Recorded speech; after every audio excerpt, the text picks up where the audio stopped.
Today's debate: should governments be allowed to limit speech that could cause harm? On my left is Miss Skeptic, today's challenger. On my right is Mr. Advocate, today's defender. The question is simple. The answers may not be. Let's hear both sides. Every government says it wants to restrict speech to protect the public. The problem is that governments also have a long history of using that power to protect themselves. In Nigeria, the government suspended Twitter nationwide in 2021. Whatever justification was given, millions of citizens lost access to a major platform for communication and political expression. In the United States, the government tried to stop newspapers from publishing the Pentagon Papers, documents that expose uncomfortable truths about the Vietnam War. The Supreme Court ruled against the government, warning that authorities should not have broad powers to silence information that embarrasses those in power. The court took a similar position in Brandenburg versus Ohio, holding that even offensive or inflammatory speech is protected unless it is intended and likely to produce imminent lawless action. Many European governments have laws that prohibit Holocaust denial. Meanwhile, the same Holocaust victims being protected are committing the same crime in Palestine. Yet, these countries have arrested pro-Palestinian expression or demonstrations. These are democratic countries, yet the state still decides that some forms of expression are too dangerous to be permitted publicly. So, my question is simple.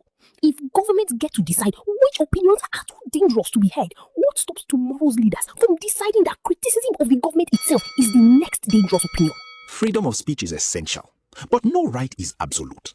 A quote commonly attributed to Uganda's former ruler, Idi Amin, says there is freedom of speech, but I cannot guarantee freedom after speech. That quote reminds us how dangerous unchecked government power can be. But democracies are different. Every democratic country already limits certain kinds of speech when there is a clear risk of serious harm.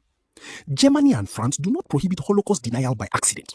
Those laws were created after the horrors of World War II because those governments concluded that propaganda and the denial of mass atrocities could fuel extremism and violence.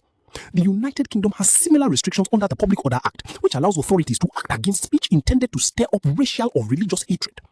Even in the United States, the Supreme Court has never said that all speech is protected. The court made it clear that speech intended and likely to produce imminent lawless action can be punished. History also gives us a painful warning. During the 1994 Rwandan genocide, radio broadcasts were used to spread propaganda and encourage mass killings. International tribunals later treated that incitement as a serious crime. So the real question is not whether speech should be free. The real question is whether a government should wait until violence has already begun before acting against speech that... History shows that governments rarely surrender censorship powers once they acquire them. Today, they may target speech they call dangerous. Tomorrow, they may target speech that is simply inconvenient or embarrassing. A free society is safest when the state has very limited power to decide which opinions may be heard. Freedom of speech must be protected, but protecting it does not mean ignoring speech that directly pushes people toward violence. The goal is not unlimited censorship. It is narrowly tailored restrictions that protect both public safety and democratic freedoms. Two perspectives, one question. Who made the stronger case today? Share your view in the comments and join us for the next debate on SwitchXY.